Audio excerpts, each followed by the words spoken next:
우리가 일상 속에서 자주 듣게 되는 말 중 하나에 대해 이야기해 보려고 합니다.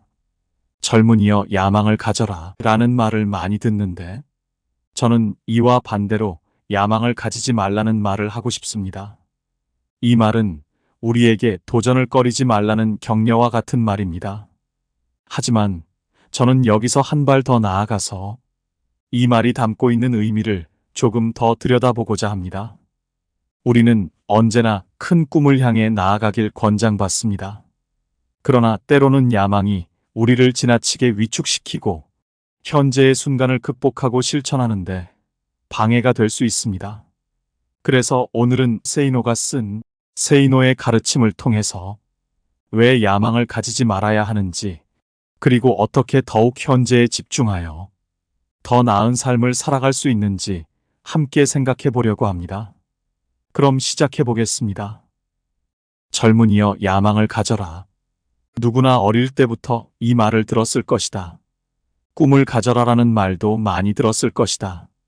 꿈이 있었기에 성공하였다는 수많은 위인들의 이야기도 귀가 따갑게 들었을 것이다.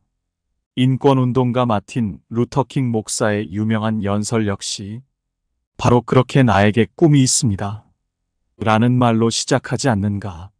경영 컨설턴트 제임스 챔피와 하버드대 니틴 노리아 교수 역시 이루지 못할 야망은 없다해서 야망이나 꿈이 성공의 원동력이 된다는 것을 강조하면서 성공한 사람들이 어떻게 하여 왔는지를 설명하고 있다. 실제로 사람들은 라이트 형제나 넬슨 만델라, 월마트의 샘 월튼, 스타벅스의 하워드 슐츠, 자동차 제조의 헨리 포드, 철강왕 앤드류 카네기, CNN의 테드 터너 등등의 인물들이 야망을 일찍부터 품었고 기회를 놓치지 않고 행동하였기에 성공하였다는 이야기들에서 감동을 받고 나름대로 꿈과 야망을 품는다. 꿈 깨라. 꿈을 갖고 야망만 품으면 모든 것이 다 이루어지는가? 꿈과 야망이 없는 사람이 이 세상에 과연 얼마나 되겠는가? 누구나 성공의 꿈을 품고 살아가는데 왜 성공한 사람은 극소수라는 말인가? 그 이유는 대부분의 사람들이 꿈은 야무지고 원대하게 품지만 그 꿈을 실현시키는 아주 작은 단계들은 하찮게 여기고 무시하기 때문이다. 마치 서울에서 부산까지 가고자 하는 사람이 망원경으로 부산만 바라보면서 집 밖으로 나서는 첫 걸음들은 무의미하게 여기고 움직이지 않는 것과 같다. 예를 들어 당신에게 부자가 되고 싶은 꿈이 있다고 치자. 수많은 젊은이들이 나는 10년 안에 10억 원을 모으겠다는 식의 꿈을 내게 피력한다. 하지만 그런 꿈은 누구나 다 갖고 있는 소망에 지나지 않으며 너무 막연하고 원대하다. 당신은 어서 빨리 단번에 부자가 되고 싶은데 지금의 자기 자신의 현실과 비교하면 너무나도 거리가 멀고 그 꿈을 이룰 구체적인 방법도 없다. 그 결과 공상만 많아진다.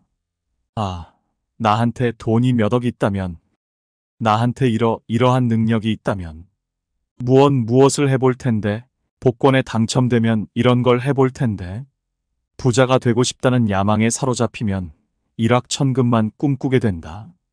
절약을 하면 부자가 될 수 있다는 것을 머릿속으로는 알고 있지만 당신은 현재 수입으로는 절약한다 하여도 백만장자가 되기에는 어린 반푼어치도 안 된다고 생각한다. 그래서 그 돈은 부자가 되는데 하등 도움이 안 될 것으로 여기고 미련 없이 다 소비하고 만다. 아니, 어쩌면 그 이상의 돈을 빚내서 쓰게 되고 모든 것을 신용카드에 의존하면서 빚을 메꿔 나가는 그러한 카드 인생을 살아가게 될 수도 있다. 결국 일확천금의 꿈이 당신을 오히려 도태시킨다. 그러므로 부자가 되고 싶다는 막연한 꿈이나 야망은 버려라. 10년 후의 목표, 5년 후의 목표도 세우지 말라. 그 기간 동안 당신은 그만 지쳐버리고 만다. 그저 1년 정도 앞에 목표만을 세우되 1,000만 원을 모으는 것 같은 소박하지만 구체적으로 실행 가능한 목표를 세워라. 그러한 목표가 정하여지면 당신은 이제 당신의 수입에서 얼마를 떼어내 얼마 동안이나 저축해야 하는지 구체적인 계산을 할 수 있게 될 것이다. 행동 지침이 당신 자신에 의하여 구체적으로 세워지게 된다는 말이다.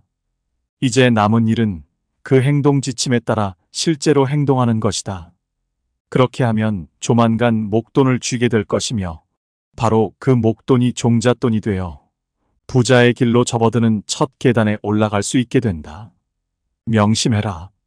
부자가 되는 게임의 첫 번째 승자는 누가 더 먼저 자기 몸값을 올리고 종잣돈을 손에 쥐는가에 달려 있다. 그 소박해 보이는 목돈이 손에 쥐어지게 될 시간이 언제가 될 것인지는 순전히 당신이 현재의 수입 가운데 얼마나 소비할 것이며 얼마나 저축할 것인지에 따라 결정될 것이다. 기간을 6개월로 만들려면 어쩌면 월 수입의 거의 대부분을 저축해야 할지도 모른다. 하지만 기간을 단축하려면 그 길밖에는 없으므로 그렇게 해라. 일단 6개월이건 1년이건 1년 미만에 가까운 미래에 이룰 수 있는 구체적인 목표가 생기면 절대 뒤를 돌아보지 말라. 통장에 모인 돈을 뒤적거리며 안달하지도 말라. 그 모아진 돈을 부자가 되려는 꿈과 비교하고 계산하며 아직도 멀었구나 하는 미래투시 따위도 절대 하지 말라. 몇 개월치가 모였는지도 잊어버리고 그저 다음 달에 저축하여야 할 돈만 생각하여라. 이것은 다른 분야에서도 마찬가지이다. 예를 들어 영어를 잘 못하는 사람들을 보면 100이면 100 모두 참고서의 앞부분만 새까맣다. 왜 그런가 하면 처음에 나온 부분을 지나 다음 부분에 가서는 다시 처음 부분을 들춰보기 때문이다.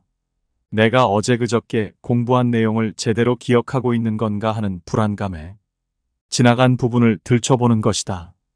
인간의 기억력에는 한계가 있으므로 당연히 상당 부분은 기억이 나지 않을 것이므로 오늘의 진도를 나가지 못하고 지난주 것을 복습하게 된다. 이러니 앞부분만 자꾸 반복하게 되어 앞부분의 페이지들만 새까맣다. 뒤를 돌아보지 말라. 소돔과 고모라를 빠져나오다가 뒤를 돌아본 롯의 아내처럼 소금 덩어리로 변하고 만다. 계속 전진만 하라. 앞을 바라보되 절대 저 높은 계단 꼭대기 위에 찬란한 태양빛을 성급히 찾지 말라. 오르페우스처럼 에오리 뒤캐를 또 한 번 잃어버리게 될 뿐이다. 당신에게 필요한 것은 당장 오늘 지금 밟아야 할 계단이 어디 있는지 찾는 것뿐이다.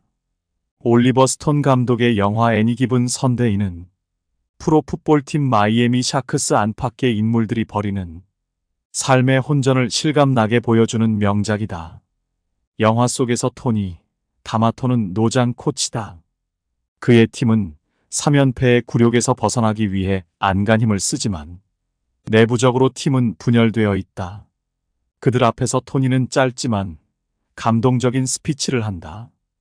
인생이나 풋볼이나 1인치씩 앞으로 가는 것일 뿐이다. 그 1인치에 얼마나 최선을 다하느냐에 따라 거기서 승리와 패배가 갈라진다. 승리와 패배의 차이는 결국 1인치의 차이이다. 우리는 오직 1인치를 위해 달릴 뿐이다. 미래의 야망은 던져버려라. 꿈과 야망은 성공의 원동력이 아니다. 보잘것없어 보이는 1인치 전진을 위하여 오늘 외롭게 최선을 다하는 힘이 바로 성공의 원동력이다. 세계 최고의 테니스 선수 피트 샘프라스 역시 성공의 비결을 묻는 기자들에게 이렇게 답했다. 나는 결코 한 시합에 이기려고 하지 않는다. 한 세트나 한 게임을 이기려고도 하지 않는다. 나는 오직 한 점만을 따기 위해 노력한다. 나는 솔직히 샘프라스가 누군지도 알지 못하지만 나 역시 그 사람처럼 하여왔다. 당신도 그렇게 하라. 그럼에도 불구하고 종종 저는 100억을 모으는 것이 꿈입니다 하라는 식의 메일을 보내는 멍청한 자들이 여전히 있다. 오늘은 야망을 왜 갖지 말아야 하는지 배워보았습니다. 부자가 되기 위한 야망은 누구나 갖지만 현실은 녹록지 않습니다. 그리고 누구나 고통스러운 행동보다는 편하게 꿈만 꾸고 이루는 것을 바랍니다. 하지만 그냥 꿈으로 이루어지는 것은 없습니다. 세상에 공짜는 없고 힘을 들이고 공들이지 않은 일이 생각으로만 이루어질 수 없습니다. 오늘의 세이노의 말씀을 다시 새겨보시고 자신을 다잡고 새롭게 출발하는 계기로 삼으시길 바라면서 이상 영상을 마치겠습니다. 대단히 감사합니다.